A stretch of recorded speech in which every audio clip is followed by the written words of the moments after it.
आज के current affair के बारे में हम लोग चर्चा करेंगे, उसके पहले कल का रिवीजन कर लेते हैं। कल के क्लास में हमने क्या पढ़ाया था? कल के क्लास में हमने पढ़ाया था कि 11वीं क्वाड विदेश मंत्रियों की बैठक। 11वीं क्वाड विदेश मंत्रियों की बैठक कब हुई थी? 11वीं क्वाड विदेश मंत्रियों की बैठक 2026 मई 2026 में आयोजन हुआ। कहाँ हुआ था? नई दिल्ली के हैदराबाद हाउस में। नई दिल्ली में जो हैदराबाद हाउस स्थित है उसमें हुआ था। तो इसमें भारत की तरफ से एस जयशंकर, अमेरिका की तरफ से मार्क रूबियो और जापान जापान और ऑस्ट्रेलिया के विदेश मंत्री शामिल हुए थे।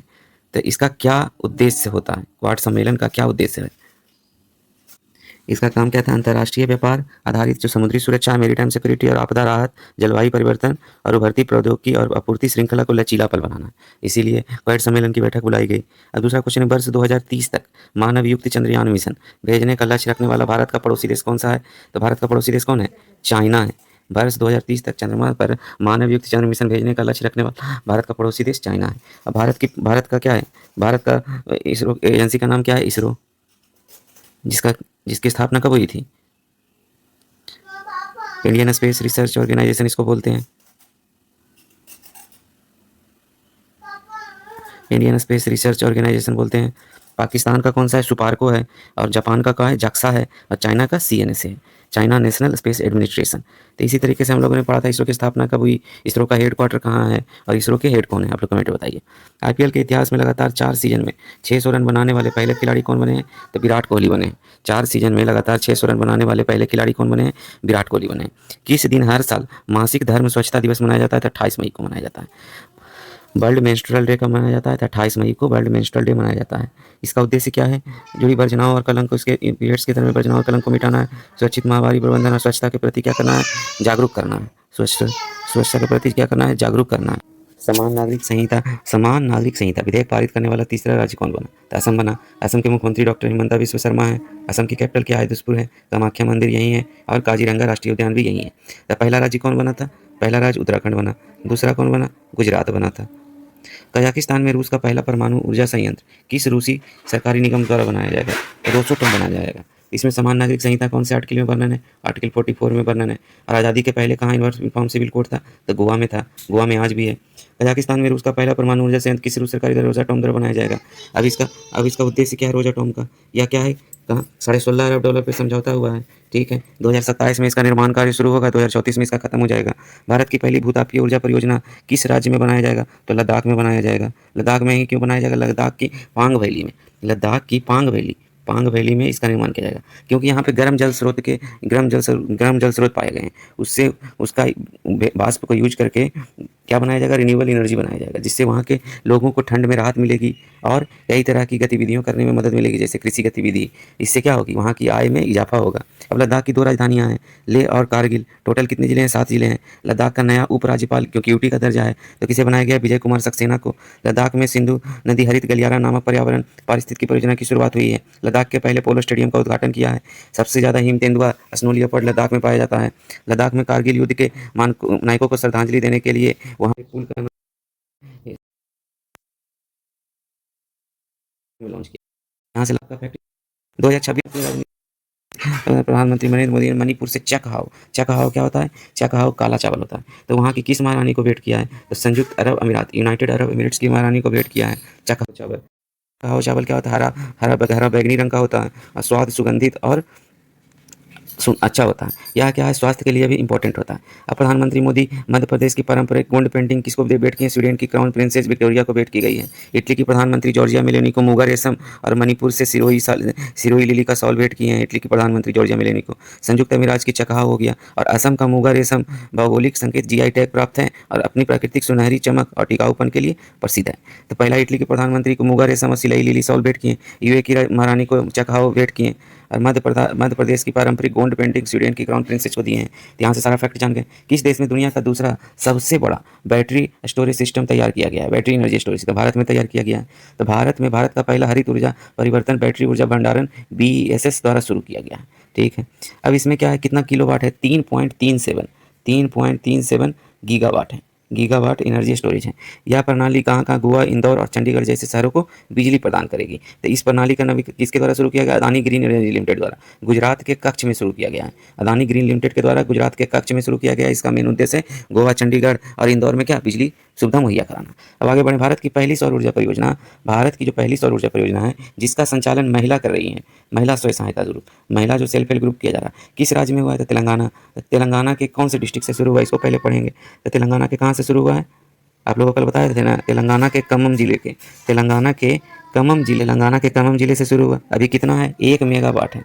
1 मेगावाट ऊर्जा बनाने का लक्ष्य। इससे क्या होगा? 2030 तक इसका टारगेट कितना है? 2030 तक 20,000 मेगावाट ऊर्जा बनाया जाएगा। तो किसके द्वारा किया गया? तेलंगाना के खम्मम जिले के सेल्फ हेल्प ग्रुप महिलाओं द्वारा। अब जो पहले इसमें सरकार जो ब्याज मुक्त राशि 5 लाख देती थी उसको 10 लाख कर दिया गया है। ठीक है। अब वेंकटपुरम गांव है, खम्मम जिले के वेंकटपुरम गांव से। ठीक है। अब इसके बाद इसमें क्या दिया गया है कि इससे क्या क्या फायदा होगा? फायदा है कि हरित ऊर्जा को बढ़ावा मिलेगा, किसानों की आय और महिला सशक्तिकरण में मदद मिलेगी, महिला की आय में भी वृद्धि होगी। अब 21 जून 2026 को अंतर्राष्ट्रीय योग दिवस का आयोजन किया गया। यह कहाँ आयोजित किया जाएगा? तो कोलकाता में आयोजित किया जाएगा। इसमें 21 जून को ही क्यों मनाया जाता है? कल मैंने शॉर्ट्स में ही बताया है कि 21 जून को उत्तरी गोलार्ध में सबसे बड़ा दिन होता है। भारतीय परंपरा के अनुसार दक्षिणायन होता है। दक्षिणायन की शुरुआत होती है यूनाइटेड नेशन जनरल असेंबली 2014 में विश्व योग दिवस को 175 प्लस देशों ने समर्थन देकर विश्व योग दिवस का शुरुआत किया था। अब इसका आज थीम क्या है? योगा फॉर हेल्थ एजिंग है। अब किसके? मिनिस्ट्री ऑफ आयुष मंत्रालय के द्वारा, मिनिस्ट्री ऑफ आयुष के द्वारा इसको शुरू किया जाता है। अब हम लोग आज के प्रश्नों के बारे में चर्चा करेंगे। हम लोग अब महत्वपूर्ण योजनाओं के बारे में पढ़ेंगे। महत्वपूर्ण योजनाओं में क्या अटल पेंशन योजना है? अटल पेंशन योजना की शुरुआत कब हुई थी? 2015 में, 1 जून 2015 को। एक इसकी नोडल एजेंसी कौन है? Pension fund regulator development authority है। ये इसमें पात्रता किसकी? 18 से 40 वर्ष जो गैर आयकर वाले, जिन जो इनकम टैक्स नहीं देते हैं वो कर सकते हैं। 60 वर्ष की आयु से है। आजीवन 1,000 से 5,000 पर माह मिलेगा। मृत्यु पर नॉमिनी को 50% पेंशन मिलेगा। दूसरा किसान सम्मान निधि। किसान सम्मान निधि की शुरुआत कब हुई? 24 फरवरी 2019 को हुई। कहाँ से हुई? गोरखपुर से हुई। गोरखपुर। किसान सम्मान निधि की शुरुआत कभी गोरखपुर से हुई। अब क्या है? अब इसमें है कि 1 दिसंबर 2018 को क्या हुआ था? लागू हुआ था। इसका उद्देश्य क्या? किसानों को प्रतिवर्ष 3 किस्तों में कुल 6,000 की सहायता करना है। आयोग की श्रेणी कौन है? वर्तमान या पूर्व सांसद, विधायक, डॉक्टर, सरकारी कर्मचारी हैं। इसमें आयोग हाल ही में 22वीं किस्त जारी की गई। पीएम ग्रामीण सड़क योजना शुरुआत कब हुई? 2000 में। विस्तार कब तक होगा? 2028-29 तक होगा। कहाँ कहाँ मापदंड है? मैदानी क्षेत्रों में जहाँ 500 प्लस आबादी है वहाँ भी ग्रामीण सड़क जाएगी। हिमालयी क्षेत्रों में 250 आबादी वहाँ जाएगी। और उग्रवाद और प्रभावित क्षेत्रों में जहाँ 100 प्लस आबादी है। फंडिंग कौन करेगा? राज्य करेगा। तो 60:40 रहेगा। 60 देगा सरकार, केंद्र सरकार, और 40 राज्य सरकार। और पूर्वोत्तर और हिमालय और यूनियन टेरिटरी में 90 देगा केंद्र सरकार, 10 वहाँ की सरकार देगी, राज्य सरकार। निर्यात संवर्धन मिशन के बारे में 2025-26 से 30-31 तक किया गया। बजट 25,060 करोड़ है। और कौन मान्य वाणिज्य और उद्योग मंत्रालय के द्वारा।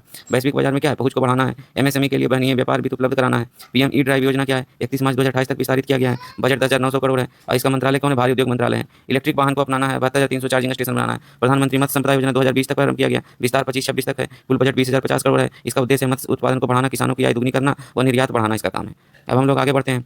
हाल ही में कुछ जारी आंकड़ों के अनुसार वित्तीय वर्ष 2025-26 में भारत का समुद्री खाद्य निर्यात रुपये के सर्वकालिक स्तर पर पहुंच गया है। 72,325 करोड़ रुपये पहुंच गया है। ये पहले के मुकाबले काफी ज्यादा है। इसमें क्या होता है? भारत के समुद्री खाद्य निर्यात का अब तक का सबसे बड़ा रिकॉर्ड है। और सबसे ज्यादा किस चीज़ का निर्यात किया गया है? झींगा मछली का किया गया है। ठीक है। इसको देखने वाली संस्था क्या है? एमपेडा है। MPED है। इसका फुल फॉर्म होता है मेराइन में जलिए हो गया marine product export development authority. Export development authority ये हो गया एमपेडा। एपेडा से क्या? एक एपेडा भी होता है। एक एपेडा क्या है? Agriculture and processed food development authority होता है। समुद्री उत्पाद के स्थिति नियंत्रण बनाने में महत्वपूर्ण भूमिका निभाता है। अब हम लोग इंपॉर्टेंट क्षेत्र पढ़ ले। 25-26 में भारत का समुद्री खाद्य निर्यात 72,300 के पार पहुंच गया है। समुद्री मार्ग से देश का कुल विदेशी व्यापार के हिसाब से लगभग 95% और मूल्य के हिसाब से 70% है। क्षेत्रीय निवेश और योजनाएं, बीमा पुल। भारत सरकार ने घरेलू समुद्री बीमा को बढ़ावा देने के लिए 12,980 करोड़ के भारत समुद्री बीमा पुल की भी मंजूरी दी है। और जहाज रानी और निर्माण क्षमता बढ़ाने के लिए 70,000 करोड़ का पैकेज दे रही है। कुल लक्ष्य क्या है? मेरीटाइम अमृतकाल विजन 2047 के तहत समुद्री क्षेत्र में 80 लाख करोड़ से अधिक के निवेश का लक्ष्य 2047 तक। अब हम लोग नेक्स्ट क्वेश्चन पढ़ेंगे। चंद्रमा के दक्षिणी ध्रुव पर भूमिगत बर्फ मतलब जो भूमि के नीचे है की खोज के लिए किस भारतीय अंतरिक्ष के DFSR रडार का उपयोग किया गया? तो चंद्रयान 2 के DFSR रडार को यूज किया गया। अब हम लोग चंद्रयान 2 के बारे में कुछ पढ़ लेते हैं। Surface ice detected on moon south pole, दक्षिणी ध्रुव पे। चंद्रमा 2 की डबल फ्रीक्वेंसी तकनीक से चंद्रमा के रहस्यों का क्या हुआ? खुलासा हुआ। चंद्रमा DFSR क्या होता है? Dual frequency synthetic aperture radar. और DFSR होता है डबल फ्रीक्वेंसी रेडियो साइंस। अब चंद्रमा के गड्ढों में छुपी हुई बर्फ है उसको क्या किया गया? रडार से अध्ययन किया गया है। डबल शैडो क्रेटर्स, ये गड्ढे क्या होते हैं? अत्यधिक ठंडे होते हैं, -248 डिग्री सेंटीग्रेड तक। सबसे मजबूत सच फॉस्टनी क्रेटर के भीतर मौजूद 1.1 किलोमीटर चौड़े छोटे गड्ढे मिले हैं जहां रडार सिग्नलों से सतह के नीचे पानी या बर्फ की मौजूदगी की पुष्टि होती है। अब अंतरिक्ष के मौसम का प्रभाव। ऑर्बिटर की मदद से पहली बार कोरोनल मास इजेक्शन यानी सूर्य से निकलने वाली शक्तिशाली सौर तूफान और चुंबकीय तरंगों को चंद्रमा की सतह पड़ने पर सीधा प्रभाव किया गया है। मुख्य उद्देश्य इसका क्या है? इसका मुख्य उद्देश्य चंद्रमा पर पानी और अन्य संसाधन की खोज करना है। इन खोजों का महत्व क्या होगा? भविष्य में मानव अभियान क्या होगा? मानव अभियान के लिए सहायक होगा। चंद्रमा पर बस्ती बनाने में क्या मदद मिलेगी? अब भारत पृथ्वी पर रहते रहते आदमी चंद्रमा पर रहेगा।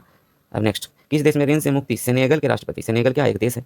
सेनेगल, सेनेगल के राष्ट्रपति ने उस्मान सोनको को पद से हटाने के बाद किसी नया प्रधानमंत्री नियुक्त किया है? सेनेगल के राष्ट्रपति कौन है? बासिरो डियोमाय फाये ने क्या किया है? मई 2026 में अहमदो अल अमीनो लो को नया प्रधानमंत्री, जो वहाँ के राष्ट्रपति हैं अमीदो अमीनो लो को नया प्रधानमंत्री नियुक्त किया गया है। वे पहले क्या वहाँ के जो वहाँ का जो सेंट्रल बैंक है वो इकोनॉमिस्ट थे और वहाँ के बैंकर थे, पूर्व केंद्रीय बैंकर हैं।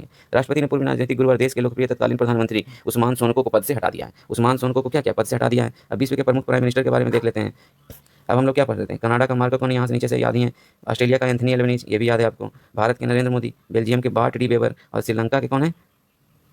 अब हम लोग इराक के हैं, अली फादिल कादिम है यहाँ के क्या प्रधानमंत्री, और हंगरी के पीटर मेग्यार है। नेपाल के कौन है? बालेंसा, बालेंसा जो कि रैपर है। और थाईलैंड के कौन है? अनुतीन चरण बिराकुल है। जापान के शिगेरू इशिवा है। और इसी तरीके से लिथुआनिया के कौन है? गिनटाउस पालुकास हैं। और यूक्रेन की यूलिया स्विरिडेंको है। और यूनाइटेड किंगडम के कौन है? कीरा स्टारमर है। भूटान के कौन है? सोरिंग टोब्गे हैं। पाकिस्तान के कौन है? शहबाज शरीफ हैं। रूस के कौन है? मिखाइल मिशुस्तिन है। और इटली की जॉर्जिया मेलोनी है। श्रीलंका के कौन है? हरनी अमरसूरिया। और मॉरिशस के नवीन राम गुलाम है। ये इंपॉर्टेंट प्रधानमंत्री हैं विश्व के, उनके बारे में चर्चा। चंद्रयान 3 के बारे में कुछ जानते हैं? चंद्रयान 3 में क्या था? इसरो का एक तीसरा चंद्र मिशन था, क्योंकि चंद्रयान 2 फेल हो चुका था, जिसे 14 जुलाई 2023 को लॉन्च किया गया। इसमें लैंडर का नाम क्या है? विक्रम है। रोवर प्रज्ञान 23 अगस्त 2023 को चंद्रमा के दक्षिणी ध्रुव पर सफलतापूर्वक क्या लैंडिंग हुआ है। इसरो के पूर्व अध्यक्ष के सिवान, जिन्होंने इसकी नींव रखी थी। और एस सोमनाथ क्या है? एस सोमनाथ वर्तमान अध्यक्ष है।